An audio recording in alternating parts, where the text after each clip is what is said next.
نحمدہ ونصلی علی رسولہ الکریم۔ یہ اتنا بڑا اجتماع لائق صد مبارکباد ہے آپ کی یہ بیداری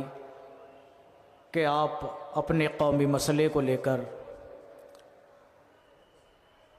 منتظمین کی آواز پر یہاں اتنی کثیر تعداد میں جمع ہو گئے۔ مسائل ہمارے ایک دو نہیں ہیں کہ ان کو ایک آدھ جلسے میں یا تھوڑی دیر میں ڈسکس کر لیا جائے۔ سب علماء اور مقررین یہاں پر تشریف فرما ہیں، تھوڑا تھوڑا سب بیان کریں گے۔ اس وقت جو ہم سب سے بڑے مسئلے سے دوچار ہیں، سرکار کی طرف سے جو اوقاف کے حوالے سے ترمیمی بل ہے اس کے حوالے سے ہیں۔ بہت ساری ترمیم اس کے اندر کی جا رہی ہیں۔ قرآن مجید کے اور احادیث کے علاوہ کوئی قانون ایسا نہیں ہے کہ جو قابل ترمیم نہ ہو سکتا ہے اوقاف کے جو قوانین ہیں یہاں بورڈ کے اندر ان میں کچھ خامیاں ہوں، وہ سب ٹھیک ہے اپنی جگہ پر، لیکن ہمارا کہنا یہ ہے کہ ہم کسی سرکار کو یا کسی حکومت کو ہمارا جو ایک آدھ کوئی قانون ایسا ہے کہ جس کے ذریعے سے بدعنوانی آ سکتی ہے، مثلا ہمارے متولیان کرام کے حوالے سے اوقاف کے اندر خرد برد کی خبریں آ جاتی ہیں، بدعنوانیوں کی،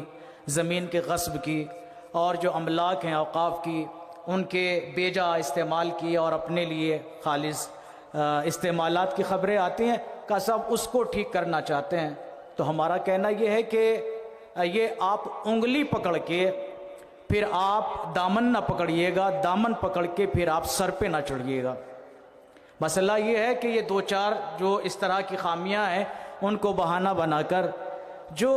اصل وقف کا قانون ہے شریعت کا وہ ہم سے چھینا جانا ان لوگوں کی نیتوں میں ہے، اور یہ جو اوقاف کی اتنی ملکیتیں ہیں اصل میں ان کے اوپر نظر بد لگی ہوئی ہے، وہ ان کی نظروں میں کھٹک رہی ہے۔ اگر ہم آج بیدار نہ ہوئے تو پھر ہمارے ہاتھ سے ہماری یہ املاک چلی جائیں گی۔ یہ کہنا کہ صاحب اس میں غیر مسلم لوگوں کی شمولیت وقف بورڈ کے اندر ہونا چاہیے، اس سے جو ہے پاردرشتا آئے گی، اس سے ٹرانسپیرنسی آئے گی۔ بھائی ایک مذہب کا اپنا قانون ہے تو کسی بھی مذہب کے قانون کو اس کے جو ایکسپرٹ ہیں وہ طے کریں گے یا غیر مذہب کے لوگ طے کریں گے؟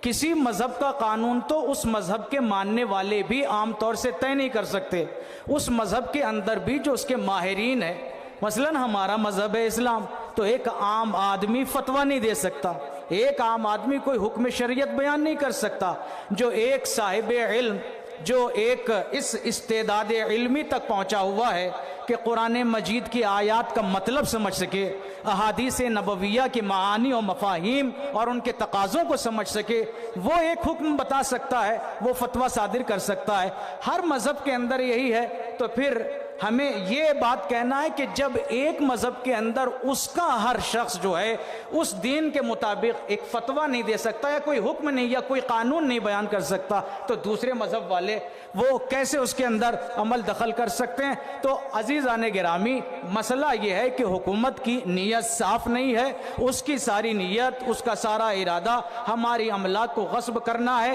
آپ کو پھر ایک بار مبارکباد دیتا ہوں کہ آپ اس قدر بیدار ہیں، اس بیداری کو جاری رکھیے گا۔ آپ خوش نصیب ہیں کہ ایسے علماء کی آپ کو نمائندگی ملی ہے، رہبری ملی ہے، اور وہ قوم ہمیشہ کامیاب رہی ہے کہ جس نے اپنے علماء کی پیروی کی ہے۔ آپ نے اس کا آج جیتا جاگتا ثبوت دیا ہے کہ آپ بیدار ہیں کہ علماء کی آواز پہ آئے ہیں، سیاسی رہبران بھی ضروری ہیں، مگر آنکھ بند کر کے اسلام کے نام پر کسی سیاسی رہبر کے پیچھے نہ جائیے، اس لیے کہ سیاسی رہبر اپنی کرسی کے لیے دین کو بھی بیچ سکتا ہے کبھی، اور کبھی کسی اور